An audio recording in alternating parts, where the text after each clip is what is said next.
नमस्कार। आज पति पत्नी के लिए एक विशेष दिन, एक महत्वपूर्ण पर्व, करवा चौथ। आज के दिन आपके समक्ष एक ऐसी कहानी जो पति पत्नी के सामान्य संबंधों का विवरण करते हुए बहुत ही सरल सहज रूप से लिखी गई है।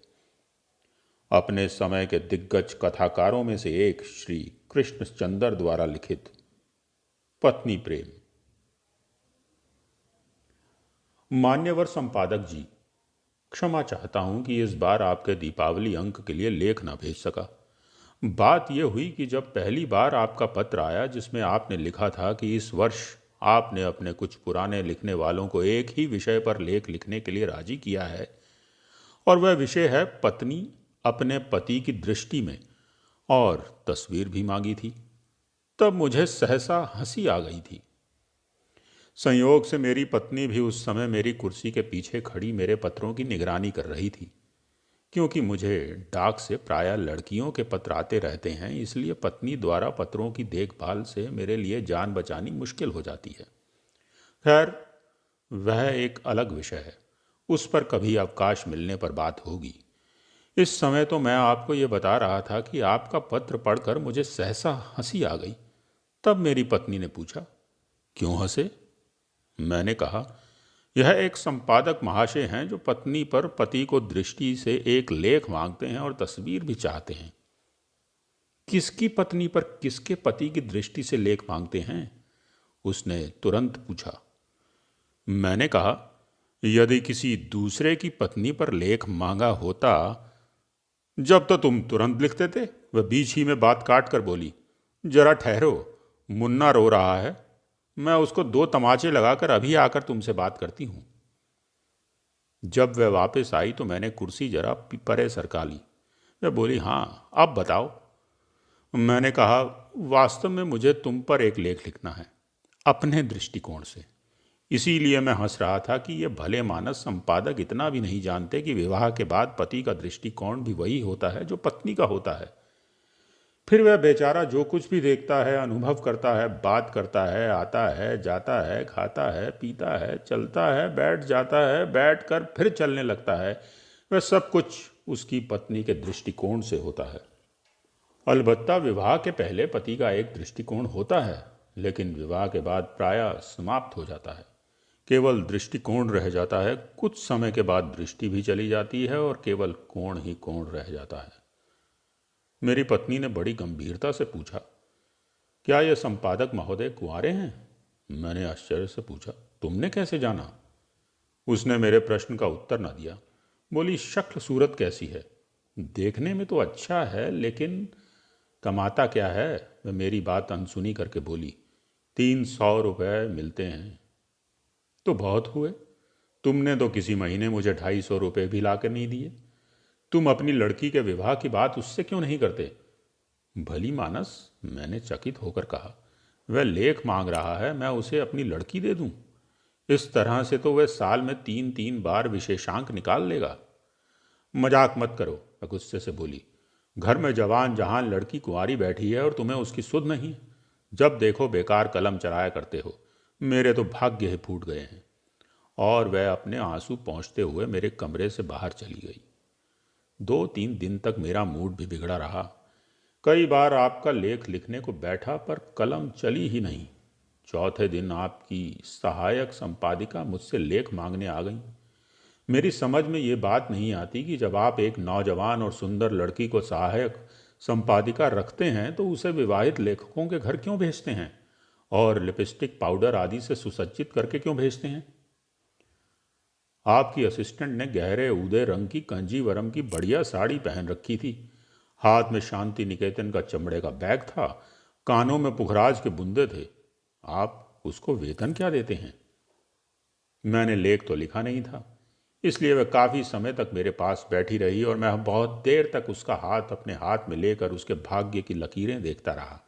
आपको शायद मालूम नहीं, मैं बहुत अच्छा ज्योतिषी हूँ और लड़कियों का हाथ तो बहुत ही अच्छा देखता हूँ।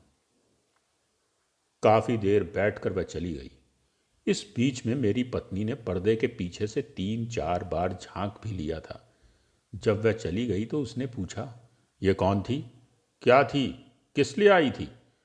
मैंने कहा, लड़की थी, सहायक संपादिका थी, वही लेख मांगने आई थी। तुमने लिख कर दे दिया? लिखा ही नहीं था, क्या देता? हाँ हाँ, तुम लेख मुझ पर क्यों लिखोगे? वह झल्ला कर बोली, मैं तुम्हारी कौन होती हूँ? तुम बाहर की जाने कैसी कैसी गई गुजरी स्त्रियों पर लिखते रहते हो, लेकिन घर की स्त्री पर, अपनी पत्नी पर तुमसे क्यों लेख लिखा जाएगा? मैं सब समझती हूँ, आने दो उस चुड़ैल को दोबारा, मैं उसकी चुटिया ना काट के फेंक दूं। वह जोर जोर से रोने लगी। मैंने अपनी कुर्सी से उठकर उसे प्यार किया, बहलाया, पुचकारा, संभाला। बड़ी मुश्किल से उसने आंसू रोके।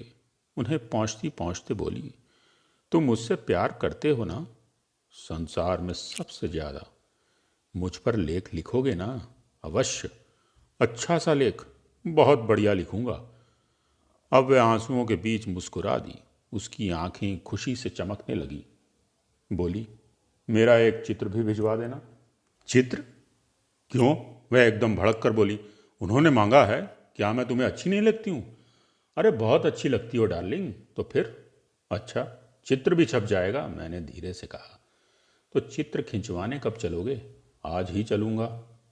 वह बहुत प्रसन्न हुई, फिर सहसा उदास सी हो गई। बोली, लेकिन मेरे पास तो कोई नई साड़ी ही नहीं है। मैंने कहा, अभी पिछले सप्ताह।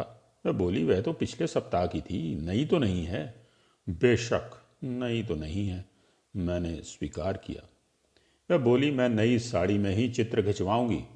मैंने उसे टालने के अभिप्राय से कहा, इतना टंटा क्यों करती हो? वह अपना पुराना चित्र भेज दो ना, जो बनारसी साड़ी में है। वाह, वह तो विवाह का चित्र है। 22 वर्ष हो गए, तुम भी क्या बात करते हो? मैंने कहा, अच्छा तो बाजार से 17.5 रुपए की वायल की साड़ी ले लेंगे। फूलदार वायल की बहुत बढ़िया साड़ियाँ आई हैं। वह चीख कर बोली, मैं वायल नहीं लूँगी, मैं तो कंजीवरम की साड़ी लूँगी, वैसी ऊदे रंग की जैसी उस कलमुही ने पहन रखी थी। कांजीवरम की साड़ी? मेरा दिल अंदर ही अंदर बैठने लगा। घटिया से घटिया कांजीवरम की साड़ी भी 80-90 से कम में नहीं आती है। हाँ, कांजीवरम की साड़ी लूँगी, और शांति निकेतन वाला वही बैग जो उस छिनाल ने ले रखा था, और वैसे ही सैंडल, और वैसे ही प्योर मैसूर सिल्क का चमचमाता ब्लाउज, और कानों में वैसे ही बुंदे। और मैं टैक्सी में बैठकर चित्र खिंचवाने जाऊंगी, टैक्सी में। हाँ, अभी से कह देती हूँ, बस में नहीं जाऊंगी, नहीं तो मेरे सारे कपड़े खराब हो जाएंगे। औरों को टैक्सी में लेके जाओ और मुझे। इस घटना के 3-4 दिन के बाद आपकी सहायक संपादिका एक नई पोशाक पहनकर मेरे घर आई तो मेरी पत्नी ने कह दिया मैं घर पर नहीं हूँ। उसके 3-4 दिन बाद जब वह आई तो मैं पूना गया हुआ था। उसके बाद अहमदाबाद, फिर नासिक गया था। उसके बाद वह नहीं आई। उसने सोचा होगा, नासिक जाके कौन लौटता है, तीर्थ धाम जो है। लेख तो मैं लिख नहीं सका। पत्नी का चित्र भेज रहा हूँ, विज्ञापनों के किसी पृष्ठ पर छाप दीजिएगा। साथ ही बिल भी भेज रहा हूँ। विवरण ये है, कांजीवरम की साड़ी 125 रुपये, पेटीकोट सिल्क 21 रुपये, सैंडल 15.5 रुपये, ब्लाउज 18 रुपये 10 आने, बूंदे 135 रुपये, टैक्सी 9 रुपये 9 नए पैसे, सिनेमा 6 रुपये, दही बड़े की चाट 1.5 रुपया, कुल टोटल 331 रुपये 11 आने 3 नए पैसे। बिल की अदायगी तुरंत होनी चाहिए, क्योंकि मैंने ये रुपए एक पठान से लिए हैं, वरना मेरी मरहम पट्टी का खर्च भी देना पड़ेगा। इसलिए बिल तुरंत भिजवा दीजिए, और भविष्य में लेख मांगते समय लेखक की जेब का ख्याल रखिए। केवल आपका, कृष्ण चंद्र।